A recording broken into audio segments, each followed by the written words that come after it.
कभी किसी भी व्यक्ति द्वारा मान लीजिए परिवाद फाइल किया जाता है, कंप्लेंट ही फाइल किया जाए या कंप्लेंट केस ही फाइल किया जाए 190 सीआरपीसी के अंतर्गत, चाहे मजिस्ट्रेट कोर्ट में चाहे स्पेशल कोर्ट में, तो जाहिर सी बात है कि मैक्सिमम परिवाद जो है, ये कंप्लेंट जो है वो लिखित में ही फाइल की जाती है। और कभी कभी ये होता है कि 156(3) सीआरपीसी का जो प्रार्थना पत्र है, मजिस्ट्रेट या स्पेशल कोर्ट का पीठासीन अधिकारी उसे भी 190 सीआरपीसी के अंतर्गत कंप्लेंट यानी परिवाद के रूप में पंजीकृत करने का आदेश दे देता है।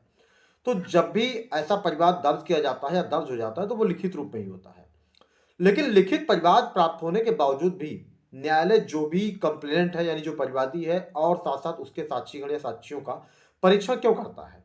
जबकि 200 सीआरपीसी में ये प्रक्रिया है कि अगर मान लीजिए परिवाद लिखित रूप में दिया गया है, तो फिर कंप्लेनेंट या उसके साक्षियों की परीक्षा करने की कोई आवश्यकता नहीं है और उस स्थिति में परीक्षा नहीं की जानी चाहिए। लेकिन उसके बावजूद भी परीक्षा क्यों की जाती है? प्रैक्टिकली ऐसा क्यों अलग है थोड़ा सा? तो फ्रेंड्स, जब भी मान लीजिए परिवाद फाइल किया जाता है, चाहे सीधे 190 सीआरपीसी में कंप्लेंट ही फाइल की जाए, 156(3) सीआरपीसी में प्रार्थना पत्र दिया जाए, पुलिस की रिपोर्ट आए या उससे आने से पहले ही मजिस्ट्रेट 190 सीआरपीसी के अंतर्गत 156(3) के सीआरपीसी के प्रार्थना पत्र को एज ए कंप्लेंट में पंजीकृत करने का आदेश कर दे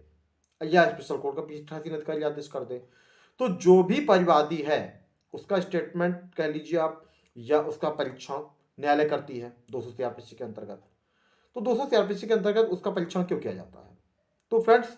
सबको पता है, जो प्रैक्टिकली है वो ये है कि जो परिवाद दिया जाता है या 156(3) सीआरपीसी में जो प्रार्थना पत्र दिया जाता है, वो पूरी तरह से कहीं ना कहीं सोच समझ कर तब लिखा जाता है। जो उसमें तथ्य वर्णित किए जाते हैं वो बहुत प्लान करके किए जाते हैं और अक्सर ऐसा होता है कि जो तथ्य लिखे जाते हैं वो बढ़ा चढ़ा के लिखे जाते हैं, क्योंकि आप अपने अधिवक्ता की सहायता से ऐसे प्रार्थना पत्र को कहीं ना कहीं लिखवाते हैं और उसके बाद ही कोर्ट में फाइल करते हैं। तो अगर आपके साथ मान लीजिए जो कुछ तथ्य लिखे गए हैं उस परिवाद में, उस यानी जो आपका जो प्रार्थना पत्र है, जो भी तथ्य उसमें वर्णित किए गए हैं, लिखे गए हैं, अगर आपके साथ ऐसी घटना वास्तविकता में हुई है, तो आपको कहीं ना कहीं सब कुछ याद होगा और जब भी आपसे मौखिक रूप से पूछा जाएगा तो आप अक्षरशः नहीं लेकिन उस घटना के बारे में पूरी तरीके से बता ले जाएंगे, क्योंकि लिखित रूप में तो कुछ भी दर्ज कराया जा सकता है, कुछ भी दिया जा सकता है प्लान करके, और उसमें अपराध भी बन जाएंगे, क्योंकि अपराध तो बनते तो शब्दों से ही हैं। तो जो चीजें आपने लिख कर दी हैं, क्या वो प्रैक्टिकली ऐसा हुआ था, यानी ये घटना हुई थी? इसकी सत्यता जांचने के लिए ही मजिस्ट्रेट 200 सीआरपीसी में परिवादी का परीक्षण करता है, उसका बयान रिकॉर्ड करता है और 202 सीआरपीसी की उपधारा 2 के अंतर्गत जो भी परिवादी के साक्षीगण हैं उनका परीक्षण करता है कि हाँ, अगर इन्होंने घटना देखी है, ये घटना सही है, इसमें जो परिवाद में वर्णित तथ्य हैं इनसे पूरी तरह से मैच खाते हैं, मतलब अगर आपने सही देखी है घटना, आप उसके साक्षी हैं, तो आपको कहीं ना कहीं सारे तथ्य याद होंगे और आप उससे चिर परिचित रूप में सब कुछ न्यायालय के सामने बयान कर सकते हैं, स्टेट कर सकते हैं। लेकिन अगर आपने खाली मात्र मान लीजिए कि परिवाद फाइल कर दिया गया, कंप्लेनेंट का भी शपथ पत्र पर जो है परिवाद फाइल करते समय सब दाखिल किया गया और जो साक्षीगण हैं उनकी तरफ से भी उनका स्टेटमेंट रिटर्न में तो फाइल कर दिया गया, लेकिन जब मौखिक पूछताछ शुरू हुई तो पता चला कि अब उससे जो वर्णित तथ्य हैं उससे अलग सब कुछ आ रहा है। तो इसी सत्यता को जांचने के लिए कि जो आपने लिख के दिया है क्या वो सही है,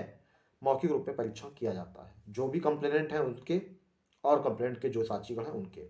हाँ, अगर कोई डॉक्यूमेंट्री एविडेंस है तो वो कंसीडर हो जाएगा, क्योंकि वो कहीं ना कहीं अगर वैलिड है तो वो कंसीडर कर लेती है कोर्ट। लेकिन जो आपके मतलब ये है कि साक्षीगण और परिवादी हैं, तो उनका मौखिक परीक्षण अनिवार्य होता है कि जो तथ्य आपके वाद पत्र में या मान लीजिए आपके जो प्रार्थना पत्र है, जो पिटिशन आपने दी है 156(3) सीआरपीसी में चाहे दी हो या 190 सीआरपीसी में, तो उससे जो तथ्य हैं वो आप